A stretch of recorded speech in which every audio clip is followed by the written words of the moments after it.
Health இஷ்யூவால் long ஆகிடுச்சு video போடுறதுக்கு. சில நேரங்களில் சில மனிதர்கள் போல் நம்ம வாழ்க்கையில் படிக்கும்போது ஒரு ஆம்பிஷன், காலேஜில் ஒரு ஆம்பிஷன், கல்யாணத்துக்கு அப்புறம் ஒரு குறிக்கோள், குழந்தைங்களுக்கு அப்புறம் ஒரு குறிக்கோள்னு மாறிக்கிட்டே இருக்குது பெண்களோட லைஃப். பெண்களுக்கு மட்டும் இல்லைங்க, ஆண்களுக்கும் இது சமர்ப்பணம். ஏன்னா படித்த படிப்பு ஒன்றா இருக்கும், வேலை பார்க்குறது ஒன்றா இருக்கும், கற்றுக்கிட்ட தொழில் வேறையாக இருக்கும்.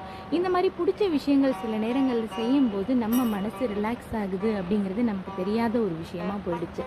என்னதான் நம்ம கற்றுக்கிட்ட படிப்பாக இருக்கட்டும், கற்றுக்கிட்ட தொழிலாக இருக்கட்டும், அதை செய்யும்போது இருக்காத ஒரு மன திருப்தி ஒரு பிடிச்ச விஷயத்தை செய்யும்போது மனசுக்கு கிடைக்கக்கூடிய அமைதி வேறு எதுலேயுமே கிடைக்காது.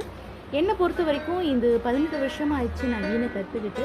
எப்போல்லாம் எனக்கு மனசு கஷ்டமாக இருக்கும் அப்போல்லாம் எடுத்து ஒரு 10 நிமிஷம் மீட்டினேன் அப்படின்னா எனக்கு அப்படி ஒரு அமைதி இருக்கும், அப்படி ஒரு ரிலாக்ஸேஷன் கிடைக்கும். யாருக்கெல்லாம் இந்த அனுபவம் இருக்குது, அதாவது யாருக்கெல்லாம் பிடிச்ச விஷயத்தை செய்யும்போது ஒரு அமைதி கிடைக்குது அப்படிங்கிறத கண்டிப்பாக சொல்லுங்கள்.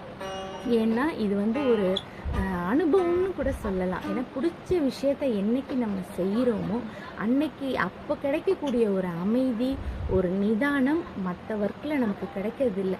ஏதோ நம்ம ஒரு பிஸ்னஸ்க்காக செஞ்சிட்ருக்கோம், நம்ம வருமானத்துக்காக செய்கிறோம் அப்படின்னு பார்த்தா கூட நம்ம பிடிச்ச விஷயம், அதாவது நம்ம நேசிக்கிற ஒரு விஷயத்தை ரொம்ப அமைதியான ஒரு இடத்துல செய்யும்போது, சில பேருக்கு வாக்கிங் பண்ணுறது ரொம்ப பிடிக்கும், ட்ராயிங் பண்ணுறது பிடிக்கும்.